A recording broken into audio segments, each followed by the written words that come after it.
ഒരു കാര്യം ചെയ്യും, നീ ഏതായാലും മരിച്ച ആളുടെ DNA ടെസ്റ്റ് ചെയ്യണമെങ്കിൽ റീപോസ്റ്റ്മോർട്ടം ചെയ്യണമല്ലോ, കുഴി മാന്തണമല്ലോ. അപ്പൊ നീ അങ്ങനെ നിന്റെ ഇതില് നിന്റെ റിസ്കില് നീ തന്നെ ചെയ്യണം, കേട്ടോടി കള്ളിത്താത്തെ. രേണുസുതി ഷഫീന ബീവി, രേണുസുതിയുടെ ആൽബത്തിന്റെ ഡയറക്ടർ. ഇവര് മൂന്നുപേരും തമ്മിലുള്ള പ്രശ്നം ഇപ്പം സുധിച്ചേട്ടന്റെ കുഴിമാടം തോണ്ടി പോസ്റ്റ്മോർട്ടം ചെയ്ത് റിതപ്പന്റെ DNA ടെസ്റ്റ് എടുക്കുന്നത് വരെ എത്തി നിന്നിട്ടുണ്ട്. രേണുസുതി തന്നെ ഒരു ഉളുപ്പില്ലാതെ ഇതിനെ പറ്റിയിട്ട് 2-3 വീഡിയോസ് ഇൻസ്റ്റഗ്രാമിൽ പോസ്റ്റ് ചെയ്തിട്ടുണ്ട്. സ്വന്തം ഭർത്താവിന്റെ കുഴിമാടം തോണ്ടി വീണ്ടും റീപോസ്റ്റ്മോർട്ടം ചെയ്ത് അതിൽ മോനെ DNA ടെസ്റ്റ് എടുത്തോ എന്ന് നിനക്ക് പറയാൻ ഉളുപ്പുണ്ടോ രേണുസുതിയെ? ആ മനുഷ്യൻ മരിച്ചു കഴിഞ്ഞിട്ട് പോലും നിങ്ങൾ കാരണം ഒരു സമാധാനം ആ മനുഷ്യന് കിട്ടിക്കാണത്തില്ല. കാരണം ഡെയിലി ഓരോരോ പ്രശ്നങ്ങൾ ഉണ്ടാക്കുവാണല്ലോ. അതിന്റെ കൂടെ ഇനി കുഴിമാടം കൂടെ തോണ്ടി ഉള്ളതും കൂടെ കൊണ്ട് കൊടുക്കരുത്. സ്വസ്ഥത എന്ന് പറയുന്ന സാധനം ജീവിച്ചിരിക്കുമ്പോൾ കൊടുക്കരുത്, മരിച്ചു കഴിഞ്ഞാലും കൊടുക്കരുത്. നിങ്ങൾ സംബന്ധിച്ച് ഇത് വെറും കോണ്ടന്റ് മാത്രമാണ്. വീഡിയോ കിട്ടിയ അവസരം എവിടം വരെ എത്തിക്കാൻ പറ്റും അവിടെ വരെ നിങ്ങൾ ഒരു ഉളുപ്പില്ലാതെ എത്തിക്കും. ഷഫീന ബീവി, നീ കുറെ നാളായി തുടങ്ങിയിരിക്കണം എന്റെ ഇളയ കുഞ്ഞിന്റെ പിതൃത്വം തെളിയിക്കണം. ഓക്കെ, തെളിയിക്കാം. നീ ഒരു കാര്യം ചെയ്യും, നിന്റെ ചെലവിന് നീ തെളിയിച്ചിട്ട് പോയാ മതി. നിന്റെ ചെലവിന് നീ ഏതായാലും സുധിച്ചേട്ടൻ മരിച്ചു പോയല്ലോ, കല്ലറ ചെന്ന് റീപോസ്റ്റ്മോർട്ടം നടത്തിയിട്ട് നീ DNA ടെസ്റ്റ്. ഉളുപ്പ് എന്ന് പറയുന്ന സാധനം കുറച്ചെങ്കിലും വേണം. ആ മനുഷ്യനെ വെച്ച് വിറ്റ് നിങ്ങൾ കുറെ നാളായില്ലേ ജീവിക്കുന്നതിന് അങ്ങ് നിർത്തിക്കൂടെ? ഒന്നുമില്ലെങ്കിലും കുറെ നാളെ ചെലവിന് തന്ന അണ്ണാക്കിലോട്ട് തിന്നാനുള്ളത് കൊടുത്തന്നത് അങ്ങേരല്ലേ, കുടുംബത്തിന് മൊത്തത്തി. അതിന്റെ എങ്കിലും കുറച്ച് റെസ്പെക്ട് കൊടുത്തൂടെ? നീ ബാധ പഠിച്ചാ മതി. നിന്റെ ചെലവ് എനിക്കും ഇതിനെ തെളിയിക്കണോടി. നീ തന്നെ തെളിയിച്ചോ. നീ ഒരു കാര്യം ചെയ്യും, നീ ഏതായാലും മരിച്ച ആളുടെ DNA ടെസ്റ്റ് ചെയ്യണമെങ്കിൽ റീപോസ്റ്റ്മോർട്ടം ചെയ്യണമല്ലോ, കുഴി മാന്തണമല്ലോ. അപ്പൊ നീ അങ്ങനെ നിന്റെ ഇതില് നിന്റെ റിസ്കില് നീ തന്നെ ചെയ്യണം, കേട്ടോടി കള്ളിത്താത്തെ. റീച്ചിന് വേണ്ടി ഇത്രയും തരം താഴ്ന്ന രീതിയിൽ സംസാരിക്കാനും പ്രവർത്തിക്കാനും നിങ്ങളെ കൊണ്ട് മാത്രമേ പറ്റത്തുള്ളൂ. ആ മനുഷ്യനോട് നിങ്ങൾക്ക് വല്ല സ്നേഹം ഉണ്ടായിരുന്നോ? ഇതൊന്നും കണ്ടിട്ട് ഉണ്ടതായിട്ടൊന്നും തോന്നുന്നില്ല. കാരണം അങ്ങനെയൊന്നും ഉണ്ടായിരുന്നെങ്കിൽ ഇപ്പം ആ മനുഷ്യന്റെ കുഴിമാടം വീണ്ടും തോണ്ടണം, റീപോസ്റ്റ്മോർട്ടം ചെയ്യണം, എന്നിട്ട് നമുക്ക് DNA ടെസ്റ്റ് എടുക്കാന്നൊക്കെ പബ്ലിക്കിൽ വന്ന് പറയത്തില്ലല്ലോ. അപ്പൊ അമ്മച്ചീനെ സപ്പോർട്ട് ചെയ്യുന്ന കുറെ ആൾക്കാർ വന്നിട്ട് പറയും റിതപ്പന്റെ DNA ടെസ്റ്റ് തെളിയിക്കാൻ പറഞ്ഞതുകൊണ്ടല്ലേന്ന്. എന്ത് മാങ്ങാത്തോലയാണേലും റിതപ്പൻ ആരുടെ മോനാന്നുള്ള രേണുസുതിക്ക് അറിയാലോ. അതുപോരെ നാട്ടുകാരെ മൊത്തം ബോധിപ്പിക്കണോ ഇനി? ഷഫീനെ തീർത്താത്ത നിന്റെ പുറകിൽ ആരൊക്കെയാണ് എന്ന് എനിക്കറിയില്ല. നിന്റെ പുറകിൽ ആരുണ്ടേലും ഇല്ലേലും എനിക്ക് വിഷയമല്ല. നീ എന്റെ ഇളയ കുഞ്ഞിന്റെ DNA ടെസ്റ്റ് നടത്തണം, പിതൃത്വം തെളിയിക്കണമെന്ന് പറഞ്ഞ് നടക്കുമല്ലേ.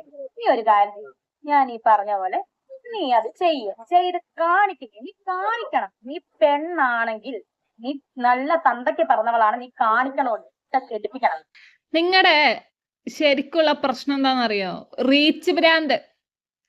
എങ്ങനെയാലും കുറച്ച് വിവാദം ഉണ്ടാക്കി. ഇനിയിപ്പോ സുധിയുടെ റീപോസ്റ്റ്മോർട്ടം ചെയ്തിട്ടാണേലും കുഴപ്പമില്ല, എനിക്ക് കുറച്ച് വിവാദം ഉണ്ടാക്കണം, കുറച്ച് റീച്ച് കയറണം, കുറച്ച് ഇതായിട്ട് നിൽക്കണം. അതാണ് നിങ്ങളുടെ പ്രാന്ത്. നിങ്ങളുടെ തലയ്ക്ക് റീച്ച് എന്നുള്ള പ്രാന്ത് കയറി നിങ്ങൾക്ക് ചുറ്റുമുള്ളത് ഒന്നും കാണാനും അതിനെ കുറിച്ചുള്ള ചിന്തിക്കാനുള്ള കഴിവില്ല. കഴിവൊക്കെ പോയി. ഇതൊന്നും സുധിച്ചേട്ടന്റെ വീട്ടുകാരോ അല്ല കിച്ചോ കാണുന്നില്ലേ? ഈ രേണുസുതി അമ്മച്ചിയുടെ ഇമാതിരി തോന്നിയവാസങ്ങള്. ഇതിനൊന്നും എതിരെ ഒന്നും പ്രതികരിക്കാൻ നിങ്ങൾക്കൊന്നും തോന്നുന്നില്ലേ? നിങ്ങൾക്ക് ഇതൊക്കെ വലിയ എന്തെങ്കിലും സംഭവമായിട്ട് തോന്നുന്നുണ്ട് രേണുസുതി. പക്ഷെ കാണുന്നവർക്ക് നിങ്ങളോട് പുച്ഛവും വെറുപ്പും അല്ലാണ്ട് ഒരു മണ്ണാങ്കട്ടി നിങ്ങളുടെ ഈ സ്വഭാവം കൊണ്ടോ പ്രവൃത്തി കൊണ്ടോ വരാൻ പോകുന്നില്ല. നിങ്ങൾ അത്രയും അതമ്പതിച്ചു പോയെന്നുള്ള ചിന്ത അല്ലാണ്ട് വേറെ ഒരു കോപ്പവും ഇല്ല.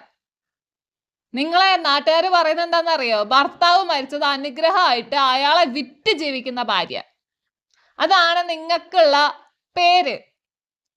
നിങ്ങൾ ഈ കാണുന്ന ക്യാമറയുടെ മുമ്പിൽ നിങ്ങൾ ഈ കാണുന്ന രേണു അല്ല, രേണുസുതി അല്ല. അവരൊരു മനുഷ്യനാണ്. ഈ ക്യാമറ മാറ്റി നിർത്തി കഴിഞ്ഞാൽ അവർക്കൊരു മനസ്സുണ്ട്. അത് നിങ്ങൾ ആരും കാണുന്നില്ല. ഇപ്പൊ ഈ റീസെന്റ് ആയിട്ട് ഇപ്പൊ മോനായിട്ടുള്ള രേണുസുതിയുടെ മനസ്സാണ് ഇപ്പൊ കാണുന്നത്. മരിച്ചുപോയ മനുഷ്യന്റെ ബോഡി റീപോസ്റ്റ്മോർട്ടം ചെയ്ത് DNA ടെസ്റ്റ് തെളിയിക്കടിന്ന് വെല്ലുവിളിച്ചത്. ഇതാണോ നിങ്ങൾ കാണിച്ച മനസ്സ്? അല്ലെങ്കിൽ നിങ്ങൾ കണ്ട മനസ്സ്? നല്ല മനസ്സാ, ബെസ്റ്റ് മനസ്സ്, അവാർഡ് കൊടുക്കണം. രേണുസുതിയുടെ മോനും അവർ തമ്മിലുള്ള എന്തോ ഒരു ഇഷ്യൂ ഉണ്ടായിരുന്നു. അതാണ് അമ്മയും മോനുള്ള വിഷയമല്ലേ. അപ്പൊ അതിന്റെ ഉള്ളിൽ പുറത്ത് കിടക്കുന്നത് പുറകിൽ എന്താണെന്നുള്ളത് നമ്മൾക്ക് ഈ പറയുന്ന എനിക്കോ ഈ ചോദിക്കുന്ന നിങ്ങൾക്കോ ഈ കാണുന്ന നാട്ടുകാർക്കോ അറിയില്ല. അപ്പൊ അത് അറിയാത്ത കാര്യങ്ങൾ വിളിച്ചു പറയുന്ന കേട്ടാ തോന്നും രേണുസുതിയും മോനും തമ്മിലുള്ള പ്രശ്നം ഞങ്ങള് യൂട്യൂബേഴ്സ് കൊണ്ടുപോയിട്ട് വലിച്ചു പുറത്തിട്ടാന്നുള്ളത്. കിച്ചു കൊല്ലം സുധിയുടെ മകൻ അവനാണ് വന്നിട്ട് സത്യങ്ങളൊക്കെ വിളിച്ചു പറഞ്ഞത്, അല്ലാണ്ട് യൂട്യൂബേഴ്സ് പോയിട്ട് ഒളിക്യാമറ വെച്ച് ഉണ്ടാക്കിയെടുത്തോണ്ട് വന്നൊന്നും അല്ല. രേണു ചേച്ചി അന്ന് ഇട്ട ഒരു വീഡിയോ ആത്മഹത്യയുടെ ചെയ്യാൻ പോവുകയാണ് അല്ലെങ്കിൽ എന്താണെന്നുള്ള സംസാരിച്ച പിന്നെ ആത്മഹത്യ ചെയ്യുന്നു പറഞ്ഞിട്ട് വന്നിട്ട് തൊട്ടടുത്ത സബ്സ്ക്രിപ്ഷനിൽ കൊണ്ട് വീഡിയോ ഇട്ട പുന്നാര മോളാണ് നിങ്ങൾ ഈ പറഞ്ഞ രേണു സുധി. കൂടുതൽ അങ്ങോട്ട് സപ്പോർട്ട് ഉണ്ടാക്കല്ലേ. കാണുന്നവന്മാര് പൊട്ടന്മാരൊന്നും ഇല്ല, നല്ല രീതിയിൽ കണ്ണും കാണാൻ ചെവിയും കേൾക്കാം. കഷ്ടം. ഇപ്പോഴും ഇതിനെയൊക്കെ സപ്പോർട്ട് ചെയ്തുകൊണ്ട് നടക്കുന്ന കുറെ എണ്ണങ്ങളുണ്ടെന്ന് ആലോചിക്കുമ്പോഴാണ് പുച്ഛം തോന്നുന്നത്. വേറെ ഒന്നും തോന്നുന്നില്ല, കുറെ പുച്ഛം മാത്രം തോന്നുള്ളൂ നിങ്ങളോടൊക്കെ. ശരി, എന്നാ ഞാൻ പോണ്. ബോധം വിവരമില്ലാത്ത ആൾക്കാരോടൊന്നും പറഞ്ഞിട്ട് കാര്യമില്ലല്ലോ. അവരിങ്ങനെ ഇപ്പോഴും രേണുസുധി 2 മക്കളെ നോക്കാൻ വേണ്ടിയിട്ട് കഷ്ടപ്പെടുത്തു എന്നും പറഞ്ഞ് നടക്കും. കഷ്ടപ്പാടാന്ന് കാണണം. സബ്സ്ക്രിപ്ഷനിൽ പോയിട്ടുള്ള കഷ്ടപ്പാടേ ഭയങ്കര കഷ്ടപ്പാടാ.